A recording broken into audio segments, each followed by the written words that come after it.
বস, আমাকে স্যালারি দিতে হবে না, অন্তত ঈদের বোনাসটা তো দিন। নিজের টার্গেট পূরণ করতে পারো না, আবার স্যালারি দাও, ঈদের বোনাস দাও। এই স্যালারি, ঈদের বোনাস, এটা কি মামা বাড়ির মোয়া নাকি? এরপরে যদি টার্গেট পূরণ না করতে পারো, স্যালারি তো দূরের কথা, এই চাকরি থেকেই বের করে দাও। বস আমাকে বেতন বোনাস কিছুই দিল না। এত যাবৎ কষ্ট করে কি করলাম? বছরে একটি দিন ঈদ, বাড়িতে ঈদটিও কাটাতে পারলাম না। বাড়ির সবাই জানে আমি শহরে চাকরি করি, কিন্তু কি হবে, ঈদের সময়টাতেও বাড়ি যেতে পারলাম না। মা, ভাই একে আমার জন্য ঈদের নতুন জামা নিয়ে আসবে না? অফিস ছুটি দিলে নিশ্চয়ই তোদের জন্য নতুন জামা নিয়ে আসবে। মা, ভাইয়া বলছিল আমার জন্য নতুন জামা আনবে। আনবে তো মা? আনবে বাবা, আনবে, তোদের সবার জন্য আনবে। একটু ধৈর্য ধর। হে আল্লাহ, তুমি আমার ছেলেটাকে সহি সালামতে রাখো, ওকে সুস্থভাবে বাড়ি ফিরিয়ে আনো আল্লাহ।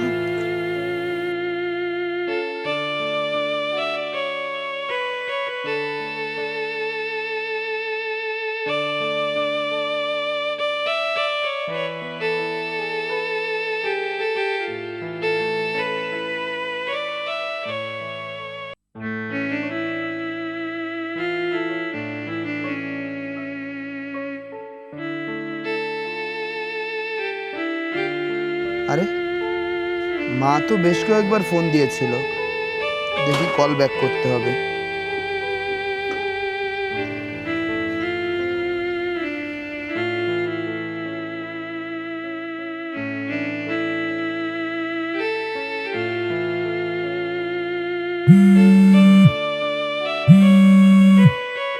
বাবা রাকিব, কেমন আছিস? মা, আমি ভালো আছি, তোমাদের কি খবর? ভাইয়া, আমার জন্য একটা লাল জামা আনবা, কি আনবা তো? আরে আনবো আনবো, অবশ্যই আনবো, তুই কোনো চিন্তা করিস না। আচ্ছা, ফোনটা মায়ের কাছে দে।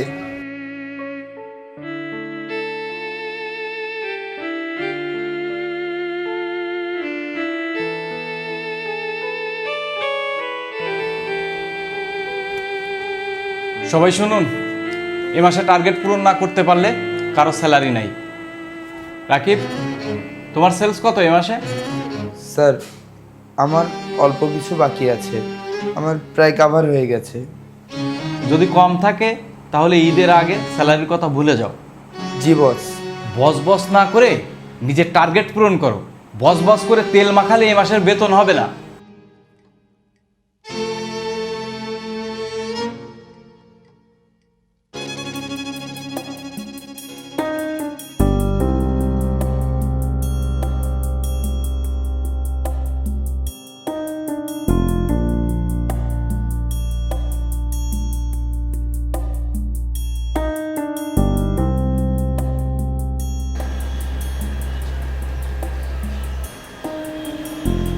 ভাই, আপনার কি কোনো মালামাল লাগবে?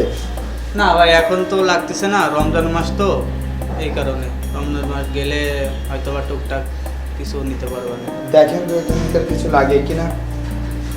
না ভাই, আপাতত লাগতেছে না, সবই আছে টুকটাক। সবই আছে ভাই, কিন্তু দরকার নাই, রমজান মাস গেলে রাখতে পারবো। রমজান মাসের ভিতরে কোনো অর্ডার নিচ্ছি না। আচ্ছা ঠিক আছে। ঠিক আছে ভাই।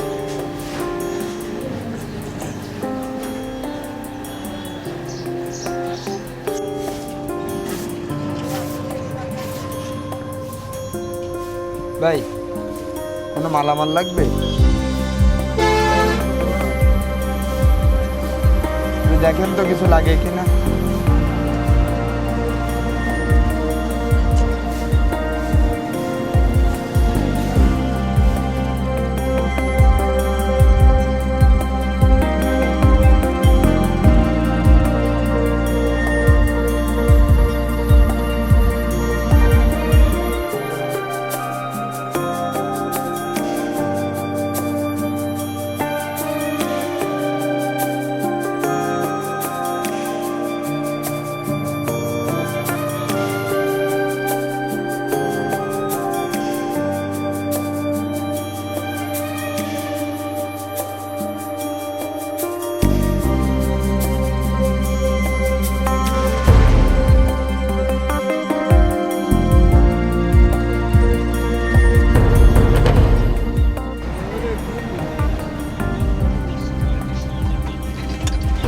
ভাই কোনো মালামাল লাগবে? না, রমজান মাসে বেচা করতে হবে।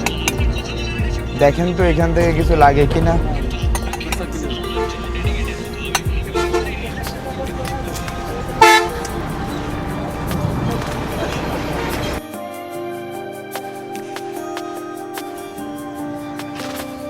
কি অবস্থা তোর? অবস্থা খুবই খারাপ। রমজান মাস, যে দোকানে যে সেই দোকানে বলে মাল লাগবে না, মাল ঠিক মতো চলছে না। এই মাসে টার্গেটটাও ফিল আপ করতে পারিনি। এখন যে কিভাবে কি করব কিছুই বুঝতে পারছি না। আরে তুই চিন্তা করিস না, সব ঠিক হয়ে যাবে। আর বস ডাকিছে, চল বসের সাথে ঘুরে আসি। আচ্ছা চল।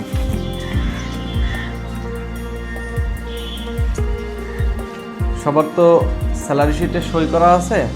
আচ্ছা, আমি আপনাদের স্যালারিগুলো দিয়ে দিচ্ছি। আসুন আপনাদের বেতনগুলো দিয়ে দিই।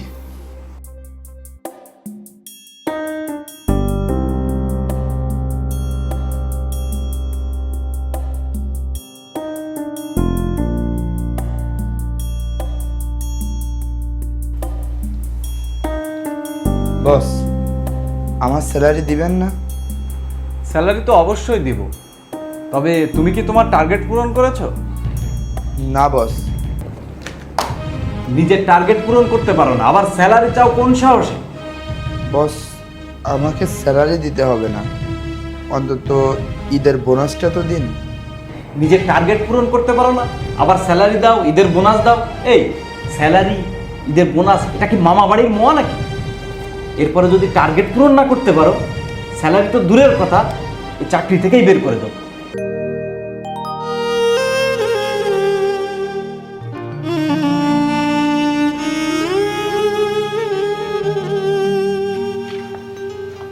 কি রে, অফিস ছুটি গেছে কোন সময়, তুই এখনো মন খারাপ করে এখানে বসে আছিস? সেরকম কিছু না, এমনি। কেন, তুই বাড়িতে যাবি না? আজকে তো 4 রাত। তুই যদি এখনো রওনা না দিস, পৌঁছবি কখন? না রে বন্ধু, আমি এবার ঈদে আর বাড়ি যেতে পারবো না। কেন, তোর আবার কি হলো? স্যালারি পাইনি, বোনাসও পাইনি। ঈদে বাড়ি যাওয়ার টাকা কোথায় পাবো? যাওয়ার ভাড়া বা কোথায় পাবো? বাড়ির লোকজনেদের জন্য পোশাক আশাক বা কিভাবে কিনবো? এনে এই টাকাটা রাখ। না ভাই, আমি তোর কাছ থেকে টাকা কেন নিব? আর তুই যদি আমাকে টাকা দিয়ে দিস তাহলে তোর ঈদ কিভাবে চলবে? আমার কাছে ঈদ চালানোর জন্য পর্যাপ্ত টাকা আছে। আরে তুই তো আমার বন্ধু, তোর জন্য আমি এটুকুই করতে পারবো না? ধর টাকা ধর। তোকে যে কিভাবে ধন্যবাদ দিব সেটাই বুঝতে পারছি না। থাক, আর ধন্যবাদ দিতে হবে না। দ্রুত মার্কেটে যেয়ে কেনাকাটা করে বাড়ি যা। আচ্ছা ঠিক আছে।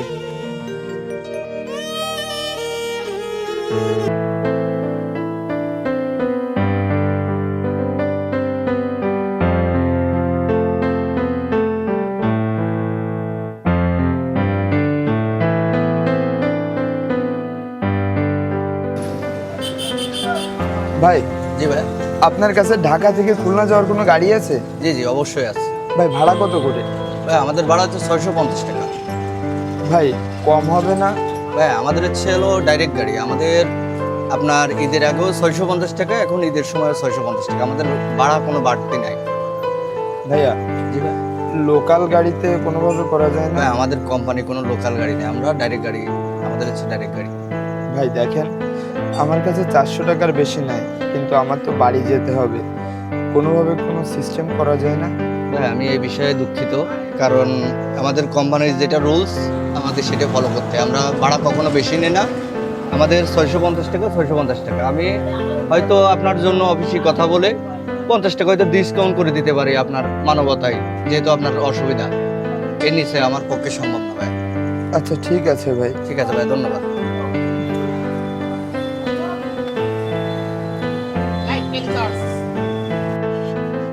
বাস তো পেলাম না, দ্রুত স্টেশনে গিয়ে দেখি ট্রেন পাই কিনা।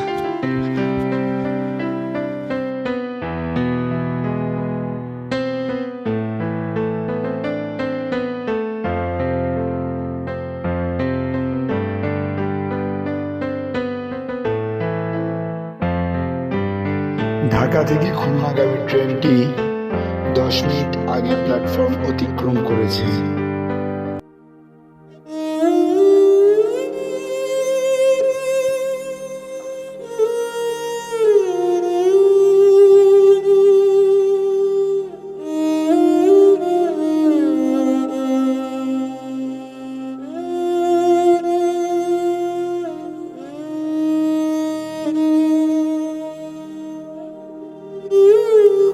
মা, আজকে তো এদের আগের রাত, ভাইয়া তো এখনো এলো না মা।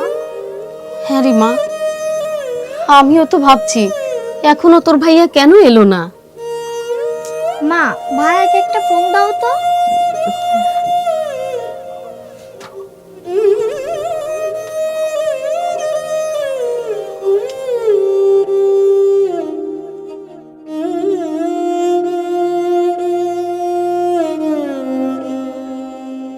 কিরে বাবা, তুই কোথায়?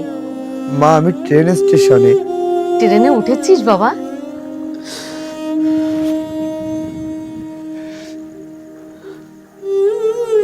না মা, এবার ঈদে আর বাড়ি আসতে পারবো না।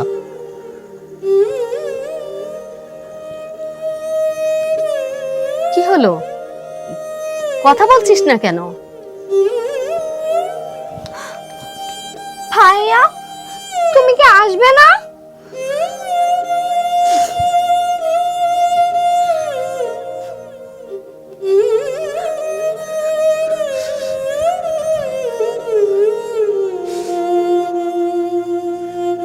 এত যাবত কষ্ট করে কি করলাম? সারা বছরই তো টার্গেট পূরণ করি, এত বছর কষ্ট করে একটি মাসে টার্গেট পূরণ করতে পারিনি বলে বস আমাকে বেতন বোনাস কিছুই দিল না।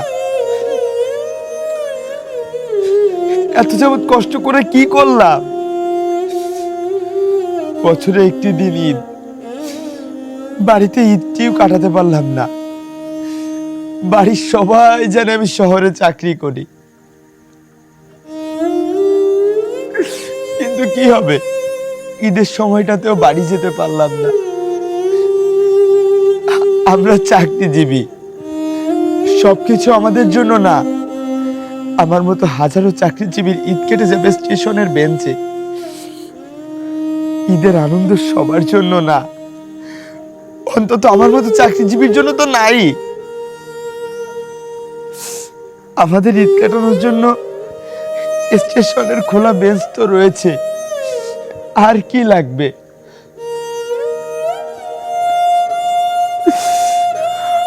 মা, ভাই, বোন, তোমরা আমাকে ক্ষমা করে দিও।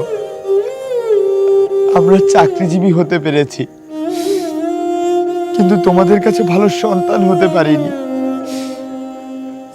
তোদের কাছে ভালো ভাই হতে পারিনি।